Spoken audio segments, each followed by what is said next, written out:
Hi there, this is Jonathan Ginsberg, and I'd like to discuss with you how the listings work, or specifically related to the musculoskeletal system. And as you know, if you've been following my videos, there are three ways to win a disability case. One is you can meet a listing, the second is you can meet a grid rule, and the third is you can argue that your functional capacity for work has been so reduced by your medical problems that you would not be a reliable employee.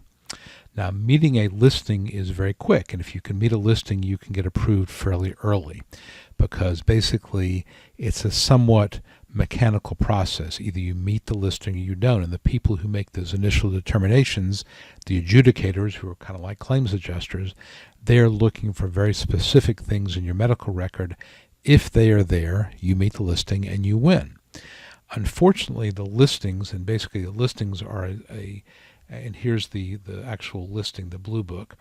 As you can see, it's divided the body up into 14 different systems: musculoskeletal, respiratory, endocrine, neurological, mental, immune system, cancer. It's 14 different systems. And within each of these systems, there are specific descriptions of diseases. And normally, in most of these cases, the description of the disease describes a very, very severe level of impairment. So let's look at the musculoskeletal as an example of that. And again, with musculoskeletal, we're talking about disorders of the spine and the major weight-bearing joints. So let's look just at one of these listings so you can kind of get a sense of how this all works. And again, I urge you to take a look at this. I have a website called meetalisting.com where you can get a link to this. But this is the actual blue book with the listings. So let's look at 1.04. How do we meet 1.04? And if you click on that, it takes you to 1.04, disorders of the spine. And basically, to meet this listing, you need to have one of these diagnoses: a herniated disc, spinal stenosis, osteoarthritis, degenerative disc disease, facet arthritis, any of these things, resulting in a compromise of the nerve root or the spinal cord. So basically, it's not just that you have a herniated disc, but it has to show some nerve root impingement. And the nerve is basically the spinal canal, nerves coming out of the spinal cord that go to the rest of the body. So a compromise or a compression of the nerve root suggests a very severe level of problem. And you could have significant issues without a lot of nerve root compromise, but this is what this listing does require. So we have to meet either A, B, or C. So A is evidence of nerve root compression characterized by distribution of pain, limitation of motion, accompanied by sensory or reflex loss. And if there's involvement of the lower back, positive straight leg testing.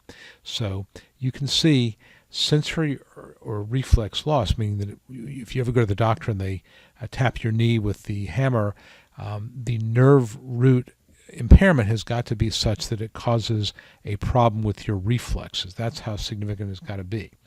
And that's a pretty high level of impairment.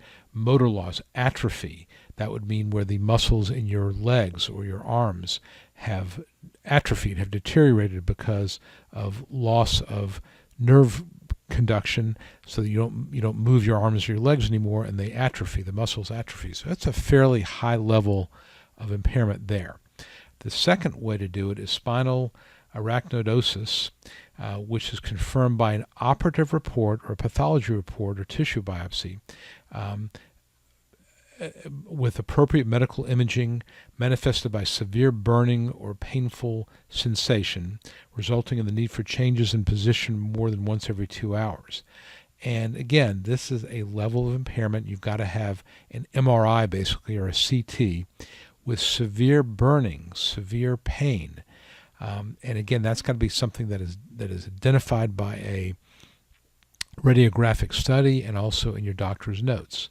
The third way is lumbar spinal stenosis, meaning a narrowing of the spinal canal, resulting in inflammation, pseudoclaudication, inflammation established by findings in appropriate medically acceptable imaging, again an MRI or a CT, manifested by chronic non-radicular pain and weakness. Non-radicular means it doesn't radiate into your legs, but it's severe pain.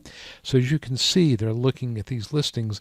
They're looking for, and also, by the way, resulting in inability to ambulate or inability to walk effectively. So either A, you've got to have nerve root compression with atrophy of muscles is essentially what that's looking for.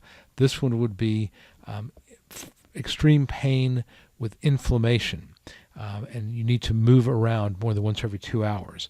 Or stenosis resulting in inflammation and inability to walk effectively. These are very, very severe levels of impairment. And again, you can win disability without having problems walking, or without having loss of reflex, or without having severe pain all the time. So you can win without that, and you can win on a grid rule if you can show that you can't do sedentary work. So certainly you could have the capacity to do sedentary work, not have to move once every 2 hours, and meet a grid rule. You could have a severe level of pain, but maybe not all the time, combined with something else like diabetes or depression or something like that. But I just want you to see that 1.04, for example, requires a very, very high level of pain, of discomfort, muscle atrophy, inflammation.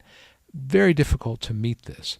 And again, the people who are looking for these records in your medical file, the claims adjusters, the adjudicators, they're looking for specific language, the language in the record talking about sensory or reflex loss or spinal arachnidosis. They're looking for these words. So in your record, you've got to have pseudo-claudication. So these phrases, I call them magic words, need to be in your medical record. A lot of times they're not going to be, even if the condition does exist. So you can have an adjudicator decide you don't meet the listing, and therefore they're going to turn you down, but still be very, very functionally disabled and win at a hearing on the grid rule or win under functional capacity. But again, I want you to see how difficult it is to meet the listing and what's involved. And I would encourage you to look at some of the other listings. This one here talks about amputation. This is not minor stuff. This is a fracture of the fibula where the union is not evidence. That means that it doesn't heal properly and you can't walk. So you see, it's a very, very high level of impairment to meet the listing. I think the listings are useful to look at to get a sense of the body parts that are relevant. Realize that since a lot of people claim disability based on back problems and spinal cord problems, then they're going to make it very difficult to win. So if you don't have the magic words from your doctor at the time you apply, you're probably not going to get approved in the listing. Most hearing decisions are made based on the grid rules or in functional capacity, but it's always worth taking a look at the listing just to make sure you're in the right category and you see what is involved in meeting a listing. Hope you found this helpful. If you did, please give it a thumbs up on YouTube, like it on Facebook. Also, if you've not already done so, go to ssdanswers.com and you can download my Secrets to Winning Disability Survival Kit. A lot of good information there. This is Jonathan Ginsberg. If I can be of help to you, understanding the listings or anything else about Social Security disability, please do not hesitate to reach out to me. Thanks a lot.